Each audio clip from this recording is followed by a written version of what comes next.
test their pace down. So, have you noticed how easily we can be distracted as human beings, as entrepreneurs, as professionals? So, this happens quite a lot because we tend to believe that we deserve something better. And I guess that's fair. Everybody at any given point in time always feels like they could be doing better. They could be getting better salary. They could be getting paid better. So all of this, there is a psychological term for it, which is called shiny object syndrome, SOS. Right? A lot of creative people, a lot of ambitious people um, suffer from it without realizing.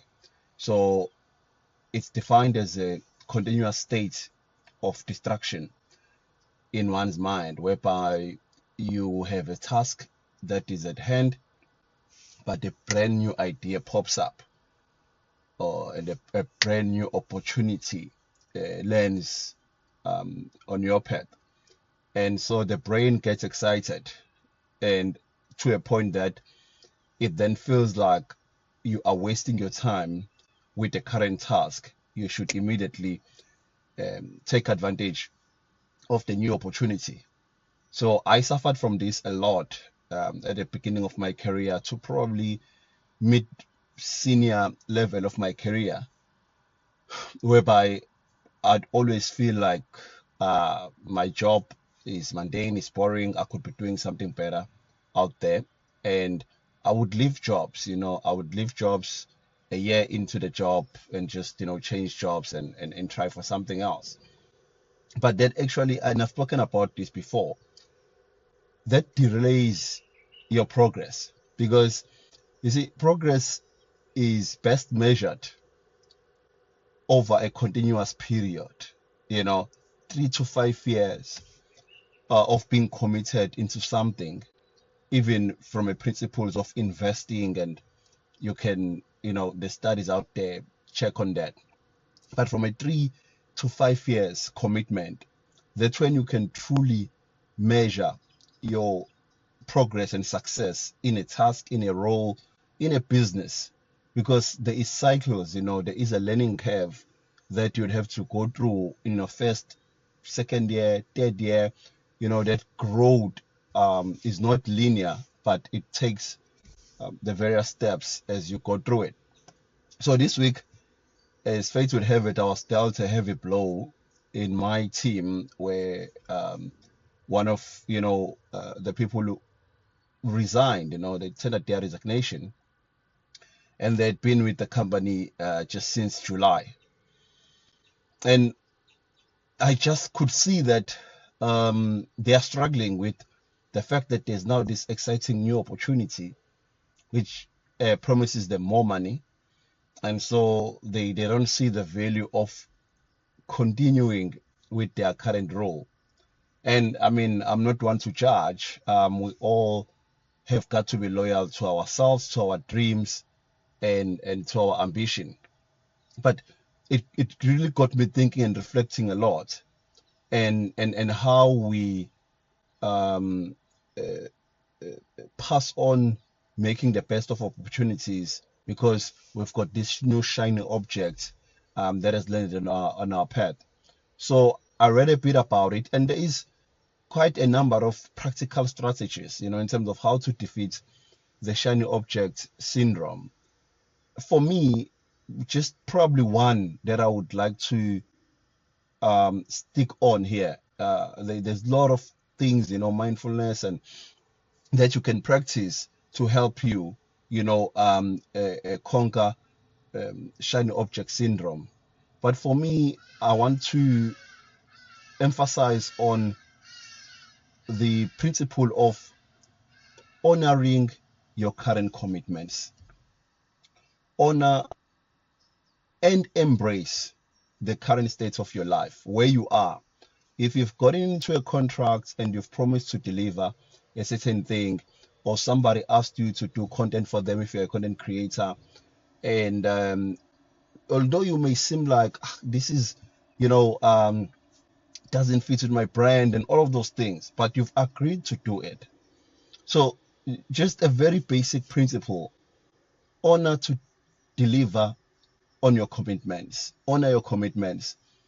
At least deliver on those before you move on. Because what tends to happen is that, and I've experienced with this individual here that I'm sharing about, they've now gone AWOL for like 3 days. They are not reachable. So you're thinking to yourself, I mean, is it um, war? Have we kind of offended them, or what is the issue? All right. So show up for your commitments. Okay. Even if you now have a new opportunity, just be open about it.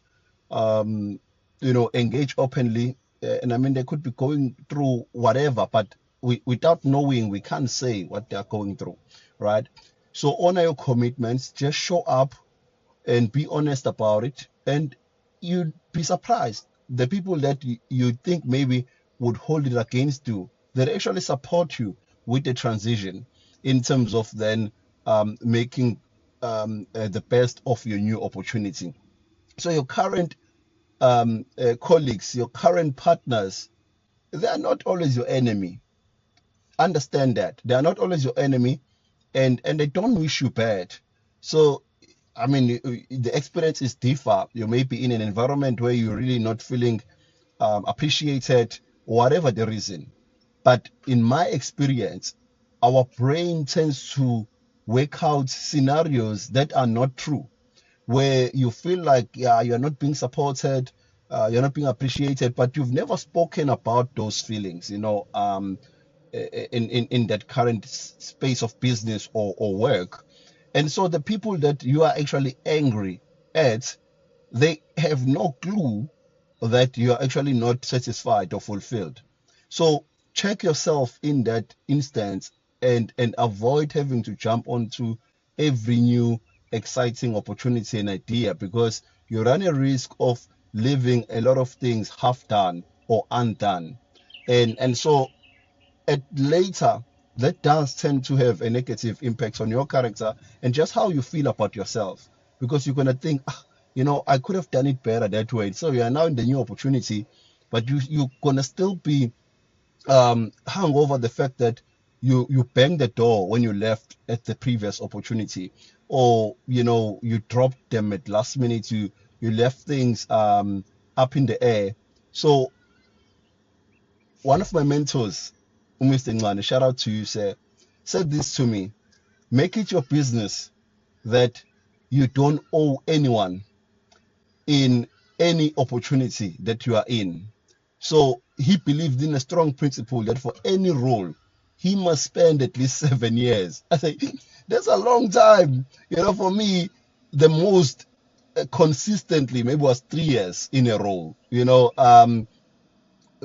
I've struggled, to stick to a role and a commitment, but I've seen how he's, grown from an entry-level technician engineer, to an executive level in one of the leading research institutes in South Africa, right? And so and how he structured every bit of his life to truly fit and align with his goals. So honor your commitments and have a proper framework in terms of how you decide whether a new idea is worth taking or not. And don't just jump as a cause of consequence, to say, hey, you know what, now I'm mad at my current boss, I'll just I have options. One of the most brilliant tools actually for great success is to limit your options. Believe it or not, you don't need more options. You just need one or two. In fact, sometimes you need zero options so that you can truly focus and truly deliver in what is set up for you to achieve. That is my Thursday press down, Advent Leadership. I'm inviting all of you to check out our Meetup app. We are meeting for the very first time on the 10th of December, 1:30 at Morningside Pizzeria, a new pizza spot. Amazing people of the Zai Restaurants chain that we are engaging with, and we are packaging something exciting for you. Invite a friend in business or a friend in any profession. There is a no limit in terms of the professions and business industries that we're engaging with, and come, let us unwind. On the 10th of December, over a slice of pizza or whatever snack that works for you, and a soft drink, and let's unwind. Close off 2024, not with a bang. A lot of the time, drama excites people. And I don't know, close the year with a bang. No, no, no, just close the year quietly. It's okay. It's okay to do things quietly. It's okay to do things slower. So come, let's pace down together. And share some good strategies that have worked for us in 2024, lessons in things that didn't quite work well, and we then move on to the new year quietly, not with a bang. All the best then for today. Advent Leadership Group, with love, Sanele.